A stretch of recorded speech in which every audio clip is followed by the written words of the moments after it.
មានមនុស្សម្នាក់ដែលកុំគិតអីមានមនុស្សម្នាក់ដែលគាត់ motivation ខ្ញុំខ្លាំងគឺមិនកើតមកអត់ស្គាល់ថាគេទេខ្ញុំចេញទៅពីផ្ទះទៅរៀនចេញពីរៀនមកផ្ទះស្គាល់តែផ្លូវប៉ុណ្ណឹង credit CV របស់យើងអាចមានបាច់នេះអីចឹងទៅហ្នឹងហើយចេញពី comfort zone ហើយចូលវិញអត់អីបងឃើញកន្លែងចឹងដែរចេះជួបគ្នាទៅគឺអត់និយាយរកបងតែម្ដងសួស្តីនិងស្វាគមន៍មកកាន់ Spring Podcast ថ្ងៃនេះយើងនឹងមានភ្ញៀវកិត្តិយសមួយរូបដែលគាត់ចូលរួមបកស្រាយចម្ងល់ដែលយុវជនភាគច្រើនតែងតែឆ្ងល់ថាតើគួរឬក៏មិនគួរហើយប្រធានបទយើងថ្ងៃនេះគឺតាក់ទងពីតើគួរចូលធ្វើការនៅក្នុងកំឡុងពេលសិក្សាឬក៏ចាំរៀនចប់ចាំចូលធ្វើការឥឡូវកុំឲ្យខាត់ពេលវេលាយូរមកជួបជាមួយនឹងភ្ញៀវកិត្តិយសយើងទាំងអស់គ្នាសួស្តីបងសួស្តីអូខេបងអាចជួយណែនាំខ្លួនទៅកាន់ទស្សនិកជនយើងតិចជំរាបសួរអ្នកនរគ្នាខ្ញុំឈ្មោះសុកបញ្ញាសប្តាហ៍នេះខ្ញុំគឺជានិស្សិតឆ្នាំទី1នៅក្នុង major មួយដែលគេហៅថា International Business Management ហើយក៏ជាបុគ្គលិកពេញសិទ្ធិនៅក្នុងស្ថាប័នមួយដែរអូខេអញ្ចឹងបងកំពុងតែសិក្សាផងកំពុងតែធ្វើការផងអូខេអញ្ចឹងបងអាចចែករំលែកពីបទពិសោធន៍ថាហេតុអីបានជាបងសម្រេចចិត្តដាក់ពីថាចូលធ្វើការកំឡុងពេលសិក្សាអញ្ចឹងអូខេជាការពិតទៅអីដែលខ្ញុំសម្រេចចិត្តថាធ្វើការបដារៀនដែរហ្នឹងគឺទី1ពាក់ព័ន្ធជាមួយនឹងផ្នែកហិរញ្ញវត្ថុហ្នឹងហើយណាគេគ្នាយើងដឹងហើយថាណាគេក៏ជួបបញ្ហាហ្នឹងដែរហើយទី2ខ្ញុំចង់បានជាមួយនឹងអាចនិយាយថាបទពិសោធន៍នៃការធ្វើការងារនៅខាងក្រៅហ្នឹងឲ្យបានច្រើនអញ្ចឹងនៅពេលដែលខ្ញុំរៀនចប់ខ្ញុំមានបទពិសោធន៍ការងារអញ្ចឹងវាអាចទៅរលូនតែម្ដងនៅពេលដែលខ្ញុំដាក់ពាក្យការងារដោយមានជាមួយនឹងអាចនិយាយថាសញ្ញាបត្រទៅមកទៅអញ្ចឹងវាអាចនិយាយថាវាបាន credit នៅក្នុង CV របស់យើងដែរហើយចូលមកក៏បងសម្រេចចិត្តថាចង់ចូលធ្វើអញ្ចឹងមកពីការងារដែលបងកំពុងធ្វើបច្ចុប្បន្នហ្នឹងជាការងារដែលបងស្រឡាញ់ឬក៏ដើម្បីតែជីវភាពទៅមុខទេបងជាការប៉ັດទៅសម្រាប់ខ្ញុំគឺខ្ញុំសម្រេចចិត្តហ្នឹងគឺទី1គឺការងារដែលខ្ញុំកំពុងធ្វើរាល់ថ្ងៃហ្នឹងគឺជាការងារដែលខ្ញុំស្រឡាញ់ហើយត្រូវជាមួយនឹង major ដែលខ្ញុំកំពុងតែរៀនហើយក៏ផ្នែកហិរញ្ញវត្ថុហ្នឹងក៏ជាចំណែកមួយសម្រាប់ការជំរុញទឹកចិត្តឲ្យខ្ញុំហ៊ានបដាទៅការបដាផងដែរអូខេតាមដែលខ្ញុំស្គាល់បងដូចជាបងចូលធ្វើការយូរដែរអញ្ចឹងខ្ញុំចង់ដឹងថាតើបងអាចបែងចែកពេលវេលាក៏ដូចជាគ្រប់គ្រងពេលវេលាយ៉ាងម៉េចនៅពេលកំឡុងពេលធ្វើការផងពេលរៀនផងអូខេជាការប៉ັດទៅសម្រាប់អ្នកដែលដូចខ្ញុំជាអ្នកដែលធ្វើការបដាហ៊ានបដាអញ្ចឹងខ្ញុំត្រូវការបែងចែកពេលវេលាឲ្យដាច់ស្រេចហ្មងពីការសិក្សានិងការងារអញ្ចឹងខ្ញុំបែងចែកជា2វេនបានន័យថាពេលព្រឹកគឺខ្ញុំគិតទៅរឿងសិក្សាពីព្រឹកបានន័យថាតាំងពីពេលព្រឹកព្រលឹមដែលខ្ញុំងើបពីគេងនឹងមកខ្ញុំរំលឹកមេរៀនហើយខ្ញុំរហូតដល់ចេញពីសាលាគឺខ្ញុំចូលដល់មួយទៀតគឺខ្ញុំចាប់ផ្ដើមមូអារម្មណ៍ខ្ញុំទៅជាមួយនឹងការងារវិញអញ្ចឹងខ្ញុំចាប់ផ្ដើមធ្វើការងាររហូតដល់ពេលយប់វិញអញ្ចឹងខ្ញុំមូអញ្ចឹងទៅបានយើងមានអារម្មណ៍មូទៅលើទាំងការសិក្សាជាមួយនឹងការងារផងដែរអូខេខ្ញុំយល់ថងចំណុចហ្នឹងតែបងអាចធ្លាប់គិតថាចាឧទាហរណ៍ការងារណាក៏វាមានសម្ពាធហើយយើងសម្ពាធទាំងការងារផងទាំងការសិក្សាផងតើបងធ្លាប់មានម្ដងណាដែលមានអារម្មណ៍ថាចង់បោះបង់ការសិក្សាចោលហើយទៅចាប់អាជីពមកអាចនិយាយថានៅពេលខ្ញុំធ្លាប់មានអារម្មណ៍មួយនឹងដែរគ្រាន់តែថាខ្ញុំមានតែមួយពេលទេមួយផ្លែតទេដោយសារខ្ញុំគិតថាបទពិសោធន៍គួរតែជាប់ជាមួយនឹងការសិក្សាដូចគ្នា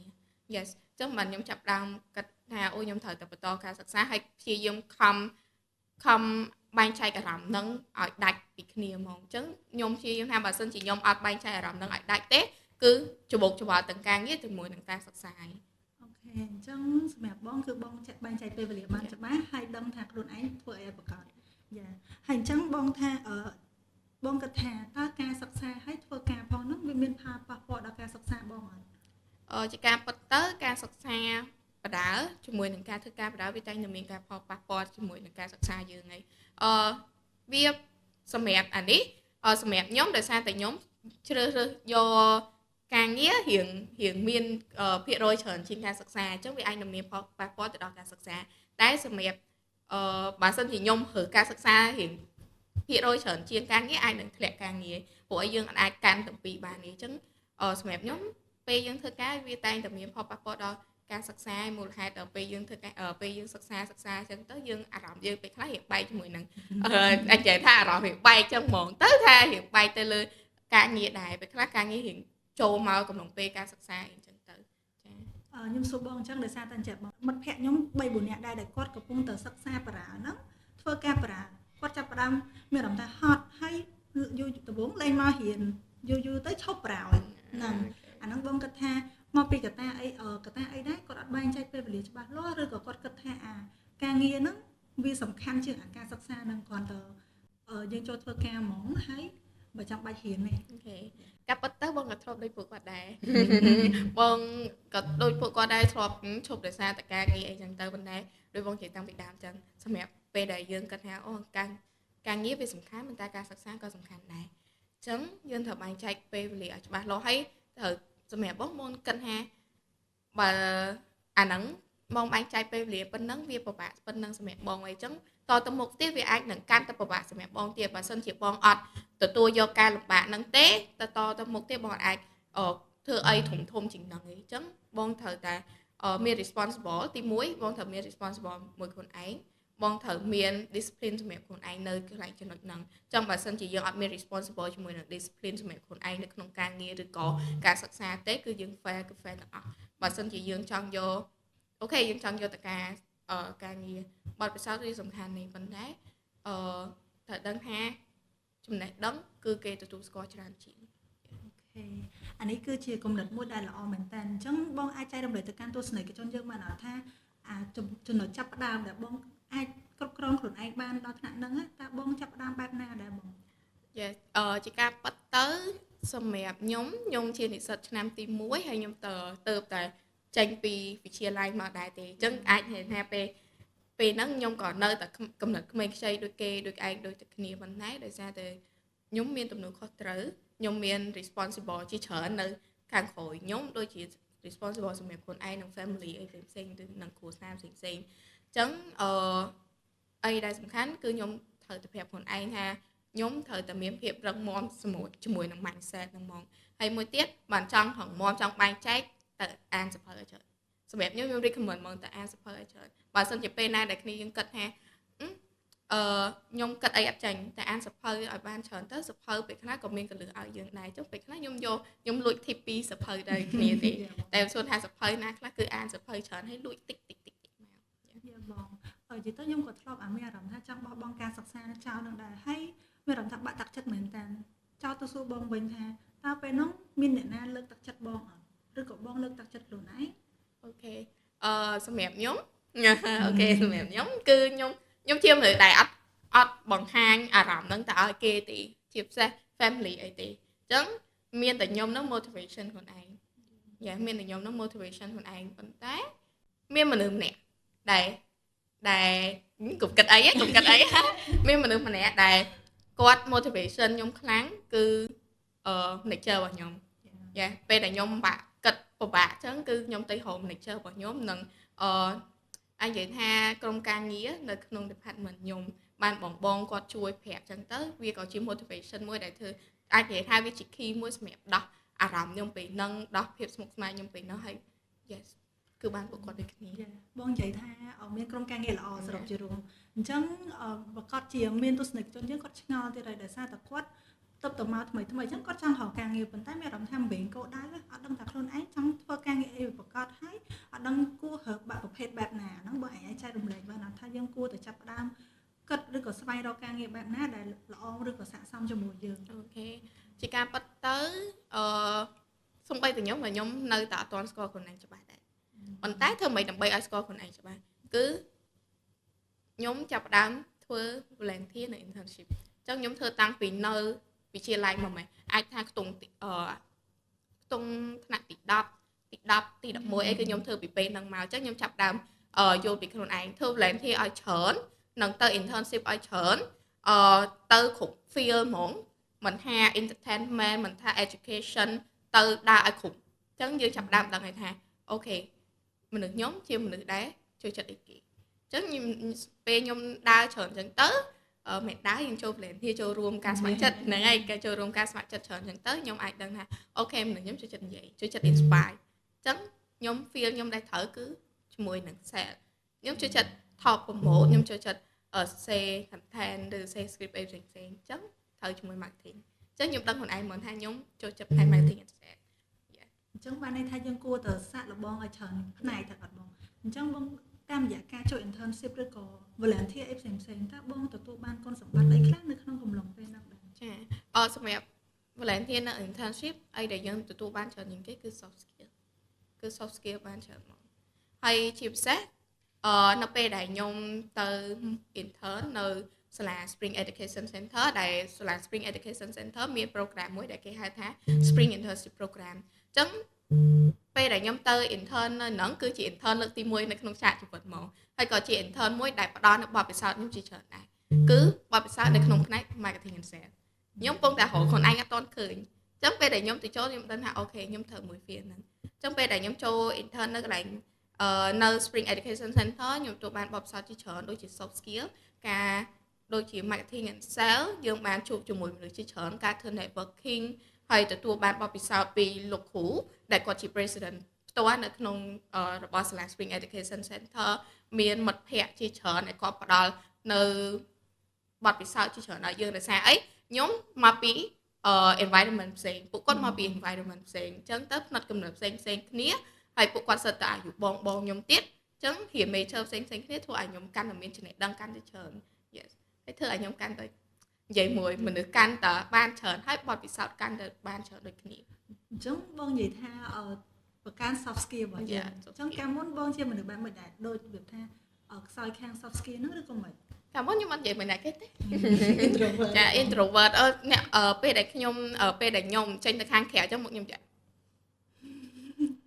ខ្ញុំអញ្ចឹងហ្មងប៉ុន្តែហើយពេលដូចជាទៅកម្មវិធីអីផ្សេងចូលរួមជាមួយនឹងមិត្តភ័ក្តិអីផ្សេងអត់និយាយមួយណាគេពេលអញ្ចឹងជួយចិត្តនៅម្នាក់ឯងតែពេលដែលចូលមកហើយជួយចិត្តនិយាយមួយគេហើយបង្កើត network មួយគេស្គាល់មនុស្សបានច្រើនមិនកាលមុនអត់ស្គាល់ណាគេទេខ្ញុំចេញតែពីផ្ទះមកចេញពីផ្ទះទៅរៀនចេញពីរៀនមកផ្ទះស្គាល់តែផ្លូវប៉ុណ្ណាចឹងគេអាចនឹងឆ្ងល់ថាចាតែអា soft skill ហ្នឹងវាមានសារៈសំខាន់អីសម្រាប់គ្រាន់តែ soft skill មួយហ្នឹងវាអាចជួយអីខ្លះសម្រាប់ soft skill ហ្នឹងគឺអាចនិយាយថាជួយបានច្រើនមែនតើ yes សម្រាប់ soft skill ហ្នឹងជួយបានច្រើនមែនតើមូលហេតុអីព្រោះអីនៅពេលដែលអ្នកនរគ្នាមាន soft skill អ្នកនរគ្នាចង់បង្កើតតំណែងឧទាហរណ៍អ្នកនរគ្នាចង់រកស៊ីអញ្ចឹងពេលដែលយើងមាន soft skill យើងមាន network ច្រើនអញ្ចឹងទៅយើងអាចសាកសួរព័ត៌មានពី network របស់យើងដែលគាត់ជាអ្នកមាន experience ទៅកាន់ការរកស៊ីអីហ្នឹងឬក៏គ្នាយើងចង់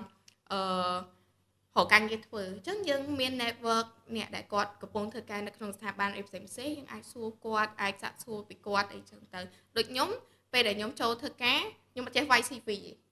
ព្រោះអីពេលដែលខ្ញុំអត់ចេះវាយ CV ទេពេលចូលធ្វើការហ្នឹងអត់ចេះវាយ CV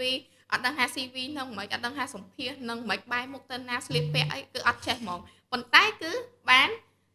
ដោយសារតែការធ្វើ networking ដោយសារ soft skill យើងហើយទៅសួរបងដែលគាត់មានបទពិសោធន៍ពីមុនមកបង CV ហ្នឹងគេវាយមិនធ្វើមិនជ្រៅអីចឹងទៅគាត់ក៏ជួយប្រាប់តាមហ្នឹងហើយក៏បានលទ្ធផលដល់ការដែលសពថ្ងៃហ្នឹងចាអញ្ចឹងឲ្យបងចែក tip មួយដោយសារភាគច្រើនអ្នកខ្លះគាត់ introvert គាត់អត់ហ៊ានចេញពី comfort zone ដែរតំបន់ក្តីសុខរបស់គាត់ហ្នឹងតើបងអាចមាន tip អីខ្លះជួយចែករំលែកដល់គាត់ឲ្យសាកចូលរួមជួយក្នុងសង្គមធ្វើការសង្គមអីចឹងអូខេសម្រាប់ខ្ញុំបើសិនជាចង់ចេញពីcomfort zone របស់អ្នកនរគ្នាយើងត្រូវធម្មតាចេញពី comfort zone គឺយើងចូលទៅដល់ fear zone ដែលជាzone មួយដែលអ្នកនរគ្នាភ័យខ្លាចអ្នកខ្លះចូលអាហ្នឹងហើយចេញចូល comfort zone មកវិញឈានជើចូលមកវិញអញ្ចឹងណាយ៉ាអញ្ចឹងអ្នកនរគ្នាសាកសិនមើលសាកទៅនិយាយមួយគេម្នាក់សិនមើលបើចង់ចេញចង់ឈប់ introvert ឬក៏ចង់បង្កើត soft skill ខ្លួនឯងសាកទៅនិយាយមួយគេម្នាក់សិនមើលហើយនិយាយមួយគេម្នាក់ហ្នឹងហើយសាកទៅនិយាយមួយម្នាក់ទៀតមើលអត់មាននិយាយអីច្រើនសួស្ដីបងមកពីណាអីណាខ្ញុំនិស្សិតចេះបើសិនមានបើសិនបងជួយប្រាប់ផងបងអាចជួយណែនាំផងអញ្ចឹងទៅហ្នឹងហើយព្យាយាមចូលរួមការប្រកួតប្រជែងអ្នកដែលគាត់នៅក្នុង comfort zone គាត់ចូលចិត្តប្រកួតប្រជែងតែសាកប្រកួតប្រជែងលើមើលសាកចូលការប្រកួតប្រជែងលើមើលវាបានទាំងអត្ថប្រយោជន៍សម្រាប់ខ្លួនឯងហើយបានទាំង soft skill ហ្នឹងមកទៀតហ្នឹងហើយបងនិយាយមុនហ្នឹងចាខ្ញុំលើកមុនក៏ចិត្តដែរវាថាចេញពី comfort zone ហើយចូលវិញអត់អីបងឃើញខ្លួនឯងចឹងដែរនិយាយជួបគ្នាទៅវិញគឺអត់និយាយរកបងតែម្ដងចាពេលយូរទៅយើងអាចចាប់ផ្ដើមនិយាយជាងមុនចឹងណាមានសំណួរមួយទៀតចង់សួរទៅកាន់បងតើបងគិតថានិស្សិតហ្នឹងគួរតែចូលប្រឡូកការងារនៅពេលដែលគាត់កំពុងតែ ពងតរៀននឹងហ្មងឬក៏គាត់ថាអូចាំចាប់ឆ្នាំទី4ណាចាំចេញទៅធ្វើ សម្រាប់កំណត់ខ្ញុំបើសិនជាសិស្សនិស្សិតគាត់រៀនពីសាកលវិទ្យាល័យមិនបាច់នេះទេមិនបាច់ទៅហ្នឹងហើយមិនបាច់ទៅរៀននៅក្នុងមិនបាច់ទៅធ្វើការទេមិនបាច់ទៅធ្វើការទេបានរៀនពីសាកលវិទ្យាល័យប៉ុន្តែបើសិនជាគាត់រៀនតែមួយសាកលវិទ្យាល័យទេអានឹងខ្ញុំលើកទឹកចិត្តឲ្យនេះទៅឲ្យទៅចាប់ផ្ដើមរកការងារអីផ្សេងដើម្បីជាបទពិសោធន៍ផងអាចនិយាយថាយើងមានទាំង hard skill អាចមានទាំង soft skill ហ្នឹងហើយយើងមានទាំងបទពិសោធន៍ហើយយើងមានទាំងការសិក្សាខ្ពស់ទៀតអញ្ចឹងដល់ពេលដែលចប់ credit CV របស់យើងអាចមានបែបនេះអីចឹងទៅហ្នឹងហើយហើយអាចថាមានឱកាសច្រើនដែលជាប់ shortlist ដល់ពេលដែលសម្ភាសន៍ ចឹងបងមានមុននឹងបញ្ចប់បងមានពាក្យអីនិយាយទៅកាន់និស្សិតដែលគាត់កំពុងតែចង់ចេញពី comfort zone របស់គាត់តើបងមានពាក្យអីចង់ណែនាំក៏ដូចជាលើកទឹកចិត្តទៅដល់ពួកគាត់ដែរអត់អូខេ សម្រាប់ខ្ញុំអីដែលខ្ញុំចង់ប្រាប់ទៅពួកគាត់នឹងគឺបើសិនជាអ្នកនរគ្នាប្រាប់ខ្លួនឯងថាខ្ញុំចង់ចេញពី comfort zone អញ្ចឹងអ្នកនរគ្នាមានពាក្យចង់នៅក្នុងហ្នឹងឯងអញ្ចឹងបានជ្រុលថាមានពាក្យចង់អីធ្វើឲ្យបានទៅចាប់ផ្ដើមធ្វើវាឲ្យបានទៅអ្នកនរគ្នាសាកបន្តិចទៅឧទាហរណ៍បានសាកហើយមានអារម្មណ៍អត់កើតទេអញ្ចឹងសាកធ្វើចាក់ចូលឈានជើងមកតាំងទៀតមើលបើសិនជាវាអត់នៅអត់កើតទៀតសាកមកតាំងទៀតមើលសាកឲ្យបាន2 3ដងមើលកុំសាកតែម្ដងហើយមកវិញព្រោះឯពេលខ្លះអាចនិយាយថាបទពិសោធន៍ដែលមិនល្អវាមកមុនតែបទពិសោធន៍ដែលល្អវាអាចនឹងមកក្រោយ បទពិសោធន៍ជាមេរៀន បទពិសោធន៍ជាមេរៀន អូខេខ្ញុំចង់បន្ថែមពីបងបញ្ញាគាត់និយាយនឹងដែរចង់និយាយបើសិនជាយើងធ្វើអានឹងមួយវាអត់ជោគជ័យទៅរកមួយទៀតទៅតែព្រោះអីដោយសារតែជីវិតវាគឺជាការប្រកួតប្រជែងគឺជាការសាក់លបងនឹងហើយបើសិនជាយើងអត់សាក់យើងអត់មានថ្ងៃបានអភិវឌ្ឍខ្លួនឯងទេអូខេអញ្ចឹងពិតជាអរគុណបងមែនតើសម្រាប់ការចំណាយពេលវេលាដ៏មានតម្លៃចូលរួមនៅក្នុង podcast ចែករំលែកបទពិសោធន៍ឲ្យបងប្អូនទស្សនិកជនរបស់យើងគាត់យកទៅគិតពិចារណាថាគួរឬមិនគួរអូខេ ប៉ុន្តែបើសុំបន្ថែមបានតិចទៀតអញ្ចឹងបងមាន quote មួយសម្រាប់ខ្លួនឯងហើយក៏ចង់ share quote នឹងទៅកាន់អ្នកនរគ្នាដែរបើសិនជាអ្នកនរគ្នាមានអារម្មណ៍ថាខ្លួនឯងធ្វើអត់បានមាន quote មួយឲ្យអ្នកនរគ្នា fake it until you make it អញ្ចឹង fake សិនទៅពេលយូរទៅអ្នកនរគ្នាធ្វើបានហើយអញ្ចឹងកុំភ្លេច fake it until you make it បាយបាយ